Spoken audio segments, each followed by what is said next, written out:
Hello, good morning students.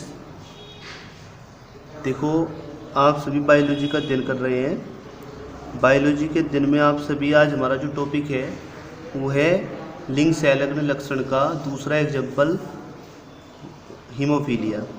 तो haemophilia हमारा आज का टॉपिक है।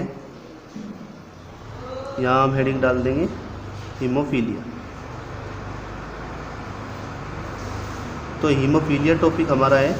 देखिए, जैसे कि हमने आप सभी को बताया था वर्णांतता के बारे में हमने आपको पूर्ण डिटेल में अच्छी तरीके से समझा रखा है भाई। तो हीमोफीलिया एक लिंग से अलग लक्षण होता है। यानी आपको पता है मनुष्य में दो तरह के गुणसूत्र होते हैं, दैहिक गुणसूत्र और दूसरे होते हैं लैंगिक गुणसूत्र। जब लिंग गुणसूत्रों के साथ में कोई अन्य कारक या कोई अन्य लक्षण या गुण उसके साथ में संलग्न हो जाता है तो उस लक्षण को हम बोलते हैं लिंग संलग्न लक्षण।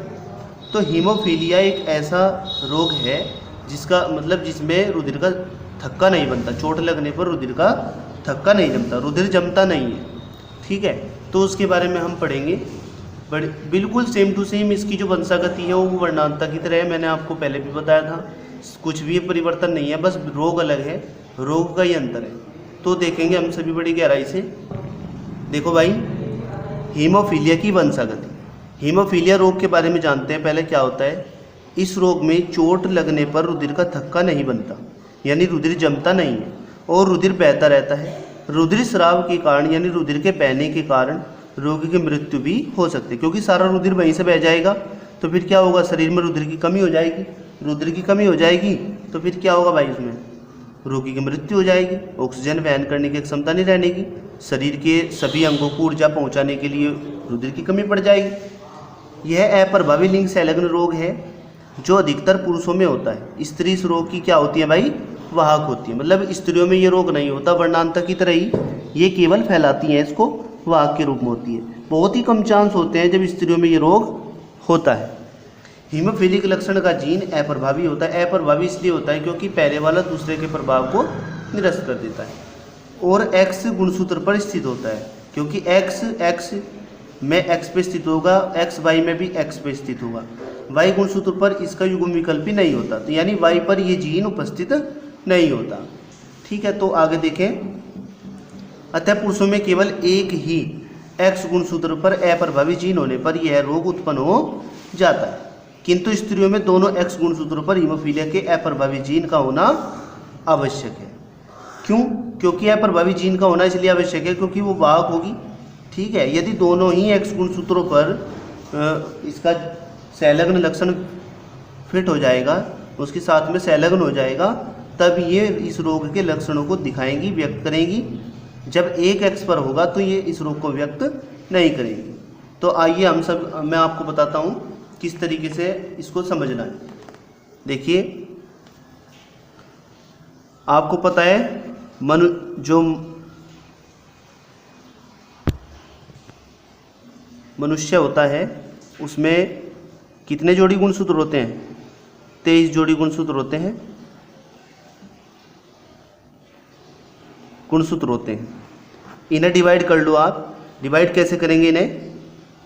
देखिए, 22 प्लस एक्स और 22 प्लस एक्स, तो ये क्या हो जाएगी, ये मादा होती है। ठीक है भाई, आप सभी जानते हैं। और यदि हम आगे देखें तो 22 प्लस एक्स और 22 प्लस वाई, ये क्या होते हैं, नर होते हैं। ये जो 23वां जोड़ा है ये वाला, ये क्या होता है, ये लिंग गुणसूत्र का होता है। जब इनमें से किसी एक के साथ में भी क्या हो जाता है भाई, ये लिंग संलग्न लक्षण जुड़ जाता है, या कोई भी जीन, किसी भी रोग का जीन या किसी भी लक्षण का जीन फिट हो जाएगा, तो क्या कहेंगे हम, इसे लिंग संलग्न लक्षण कहलाएंगे। क्योंकि ये जो गुणसूत्र हैं शुरू वाले, ये तो प्रारंभ वाले तो क्या कहलाएंगे, दैहिक गुणसूत्र। और ये वाले कौन से गुणसूत्र होते हैं, लिंग गुणसूत्र होते हैं। ठीक है, तो ये लिंग गुणसूत्र होंगे भाई। तो हमने क्या बताना है, देखो, जो एक्स और एक्स होता है, एक्स और एक्स, यदि एक्स और एक्स में एक एक्स पर हीमोफीलिया का जीन उपस्थित है तो ये क्या करेंगी, वाहक के रूप में कार्य करेंगी। वाहक का कार्य करेंगी। ठीक है, यदि हम बात करते हैं X और X, इस पर भी H और इस पर भी H यानी हीमोफिलिक का जीन उपस्थित है, तो आपको पता है ये वाला और ये वाला दोनों प्रभावी रूप यहाँ पे धारण करेंगे, तो यहाँ ये रोगी होगी। आपको पता है X और X क्या होती है, स्त्री होती है। और यदि हम बात करें X और Y की, तो Y पर ये जीन उपस्थित नहीं होता, ये केवल X पर ही उपस्थित होता है। तो इस रोग, इस अवस्था में ये क्या होता है, अप्रभावी अवस्था में ही ये रोगी पुरुष होगा, यानी रोगी पुरुष होगा। ठीक है, तो इनकी वंशागति को हम ऐसे दर्शाएंगे भाई, बड़ी गहराई से आपको समझना है, जैसे कि वर्णांधता में हमने बताया था आपको, कलर ब्लाइंडनेस। तो देखिए आगे बताते हैं। अब देखो भाई, अतः पुरुषों में केवल एक एक्स गुणसूत्र पर अप्रभावी जीन होने पर यह रोग उत्पन्न हो जाता है, जैसे कि हमने वंशागति में समझाया था। किंतु स्त्रियों में दोनों एक्स गुणसूत्र पर हीमोफीलिया के अप्रभावी जीन होना आवश्यक है, तभी में रोगी होगी। अतः हीमोफिलिक पुरुष तथा सामान्य स्त्री की सभी संतानें सामान्य होंगी। इसका हमें क्रॉस करके दिखाना है। क्रॉस आप सभी को यदि पता है तो ठीक है, नहीं तो हम समझाएंगे भी।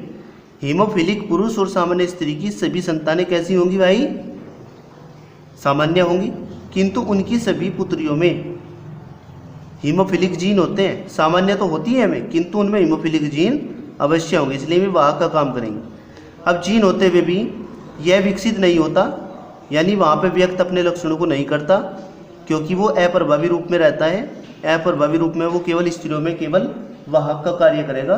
ठीक है, अपने लक्षण प्रतिलक्षित नहीं करेगा। दूसरी ओर पुत्रों को सामान्य एक्स गुणसूत्र माता से और वाई गुणसूत्र पिता से प्राप्त होता है। तो इनकी वंशागति को हम दर्शाएंगे भाई। देखो, हमने कहा हीमोफिलिक पुरुष और जो स्त्री है वो कैसी है, सामान्य है। तो देखो भाई, हीमोफिलिक पुरुष और सामान्य स्त्री की वंशागति दिखानी है हमें, हीमोफीलिया की वंशागति। तो मैं आपको बताता हूँ। देखिए, हीमोफिलिक पुरुष है एक्स वाई, तो हीमोफिलिक है, ये क्या है, पुरुष है, तो इसे इस निशान के द्वारा दर्शा देंगे मेल के। इसका क्रॉस कराना है सामान्य स्त्री के साथ, तो इन्हें हम ऐसे ही डिवाइड कर लेंगे जैसा कि हमारा तरीका है। यहाँ क्या करेंगे, एक्स एच, और यहाँ वाई, यहाँ हम डिवाइड कर लेंगे इसे दो भागों में। मादा को इसे फीमेल शैम्बल के अनुसार दर्शा देंगे, एक्स और एक्स। इनकी वंशागति दिखानी है हमें। पहले हम क्रॉस कराएंगे इसका और इसका, एक्स एच एक्स, फिर इसका दिखाएंगे एक्स एच और एक्स। ठीक है भाई। अब आप देखेंगे इसकी वंशागति को, एक्स और वाई। अब हम दिखाएंगे इसका इसके साथ में क्रॉस, तो एक्स और वाई। तो आपको यहाँ क्या नज़र आ रहा है, देखिए ये स्थिति जब आती है एक्स एच और एक्स, ये दो बनी, दो हैं, ये वाली और ये वाली। ठीक है भाई। तो ये कंडीशन कैसी है, ये अपने लक्षणों को व्यक्त करेगी या नहीं, क्योंकि पहले वाला ये अप्रभावी है। यहाँ प्रभाविता का नियम क्या है, प्रभाविता का नियम ये है कि जो ज़्यादा मतलब जो बड़ा होता है या जिसके पास लक्षण होता है वो अपने प्रभाव को दिखाता है, लेकिन यहाँ ये अप्रभावी रूप में होते हैं, ये अप्रभावी रोग होते हैं, ये बात ध्यान रखना आप। तो यहाँ पर दोनों के दोनों अपने प्रभाव को दिखाएंगे, तो ये छिपा रहेगा, ये भी पूर्ण व्यक्त नहीं कर पाएगा अपने व्यवहार को। तो ये वाहक होगी केवल, यानी यहाँ इसे रोग नहीं होगा स्त्री को, ये केवल वाहक होगी। तो ये दोनों कितनी है, वाहक है। और यदि हम बात करें इनकी, तो ये सामान्य है, तो एक्स और वाई ये भी कितने हैं, दो हैं, तो ये कितने हैं, सामान्य पुत्र। ठीक है भाई, ये सामान्य पुत्र कहलाएंगे, ये वाहक कहलाएंगी पुत्रियाँ। ठीक है। तो यहाँ पे हम क्या बता सकते हैं कि भाई 50% पुत्री वाहक है, पर है कैसी, सामान्य, क्योंकि रोग तो नहीं है ना, रोग नहीं दिखाएगी तो सामान्य मानी जाएंगी। और 50% पुत्र जो होते हैं वे कैसे हैं, सामान्य हैं। तो यहाँ पे हम सामान्य का औसत निकाल सकते हैं कि सामान्य कितने हैं, सारे के सारे पुत्र और पुत्री कैसी हैं, यानी सभी संतानें कैसी हैं, सभी संतानें सामान्य हैं, परंतु 50% पुत्रियां जो इनमें हैं वे कैसी हैं भाई, वाहक हैं इस रोग की। तो हमें इसकी वंशागति को इस प्रकार दर्शाना है। ठीक है भाई, तो समझ में आया आप सभी की। अब देखिए आगे, हमने चेकर बोर्ड के अंदर भी दर्शाया इसको। देखिए, किसी हीमोफिलिक पुरुष द्वारा किसी सामान्य स्त्री से विवाह करने पर उसके सभी पुत्र सामान्य होंगे, किंतु सभी पुत्रियां इस रोग की वाहक होंगी, जो कि हमने किस में दर्शाया भाई, वंशागति करके दिखाई है हमने, इसकी क्रॉस करके दिखाया है।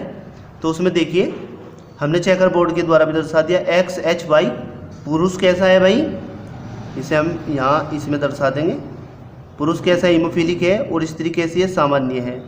ठीक है भाई, इनका क्रॉस दिखा दिया। यहाँ पे हमने क्या रख दिया, फीमेल जो पेरेंट है उसको यहाँ रख दिया, और जो मेल है उनको इधर रख दिया। तो X और XH, तो XH X आ गया। ठीक है भाई, ये कैसी होगी, वाहक हो गई। XY सामान्य हो गए, X और XH ये कैसी हो गई, ये फिर वाहक हो गई, और XY कैसे हो गए, सामान्य हो गए। तो 50% जो जितने भी हैं डॉटर में आल कैरी, डॉटर जितनी भी हमें कैरियर है मतलब वाहक है, और 50% नॉर्मल सोन है। कोई दिक्कत तो नहीं है इसमें, समझ में आ गया होगा आपकी। अब देखिए आगे चलते हैं भाई, हमारा दूसरा क्वेश्चन है, सामान्य पुरुष तथा हीमोफीलिया के जीन की वाहक स्त्री, यानी पुरुष सामान्य है और वाहक स्त्री है, उनके द्वारा हीमोफीलिया की वंशागति को दर्शाना है। तो देखिए, किसी सामान्य पुरुष द्वारा किसी ऐसी स्त्री से विवाह करने पर जो हीमोफीलिया जीन की वाहक हो, उसके 25% जो पुत्र होते हैं वो इस रोग से प्रभावित होंगे।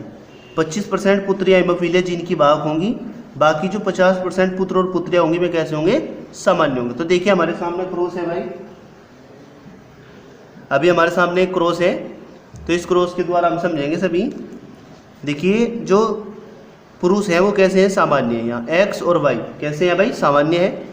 और यदि हम देखें इसमें, जो स्त्री है वो इस रोग की वाहक है, क्योंकि एक जीन उपस्थित है X और XH, यहाँ भी H दर्शा सकते हैं या फिर इस पर भी दर्शा सकें कोई ऐसे, लेकिन एक पर दर्शाना है। तो देखिए भाई, इनकी वंशागति के द्वारा हम क्या दर्शाएंगे, X और X सामान्य होगी स्त्री, X और XH कैसे होगी, वाहक हो गई। इस पे लिख देंगे हम सामान्य पुत्री, ये कैसी होगी, वाहक पुत्री हो गई। अब इस Y की X के साथ क्रॉस करा दो तो सामान्य कैसे होंगे भाई, पुत्र होंगे, सामान्य पुत्र। और यदि हम इसकी क्रॉस कराएं Y का इस XH के साथ तो कैसे होंगे, हीमोफिलिक पुत्र होंगे। ठीक है भाई, तो सामान्य पुत्री और सामान्य पुत्र भी प्राप्त हो रहे, और वाहक पुत्रियां और भाई हीमोफिलिक पुत्र भी प्राप्त हो रहे। तो हमने इनकी यहाँ पे परसेंटेज के हिसाब से बता दिया, 25% नॉर्मल सोन प्राप्त हो रहे हैं, 25% हीमोफिलिक सोन है, 25% जो है नॉर्मल डॉटर है, और 25% कैरियर डॉटर है, यानी वाहक पुत्रियाँ हैं। तो ठीक है भाई, इसी तरह अगला क्वेश्चन हमारा आता है, एक क्वेश्चन जरूर आता है, हीमोफिलिक पुरुष, पुरुष हीमोफिलिक है और हीमोफीलिया की वाहक स्त्री है, इनके द्वारा वंशागति दर्शानी है हमें। तो यहाँ पे क्या होगा, यहाँ पे जो पुत्रियाँ होंगी ना वे भी हीमोफीलिया की रोगी प्राप्त होंगी। तो देखिए,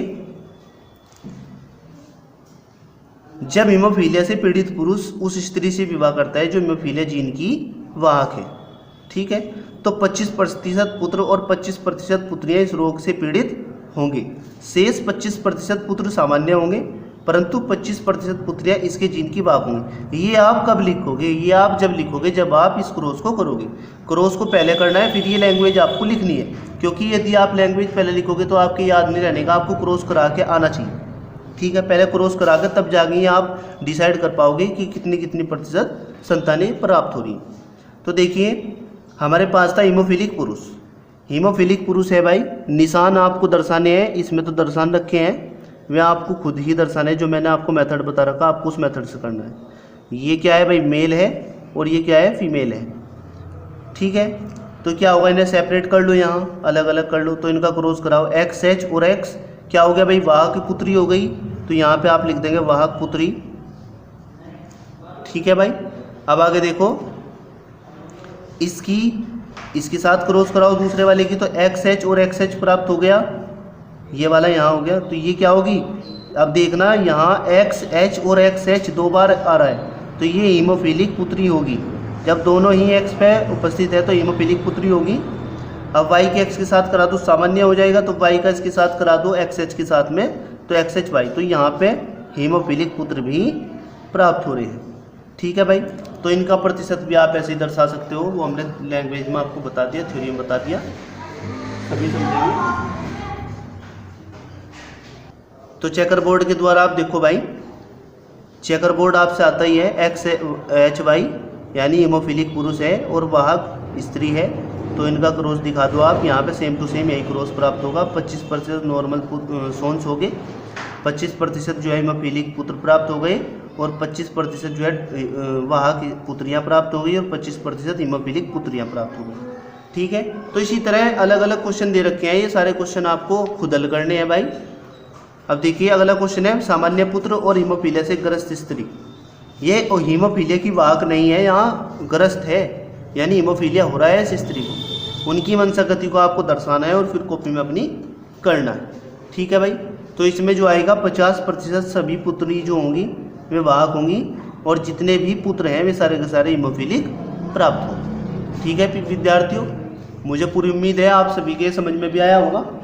समझ में आया है तो इसे अच्छे से अब तैयार करेंगे। वर्णांधता और हीमोफीलिया दोनों की वंशागति सेम टू सेम है।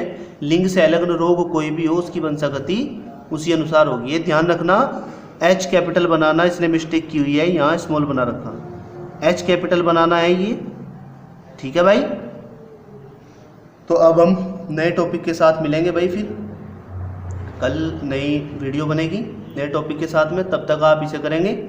जय हिंद, जय भारत।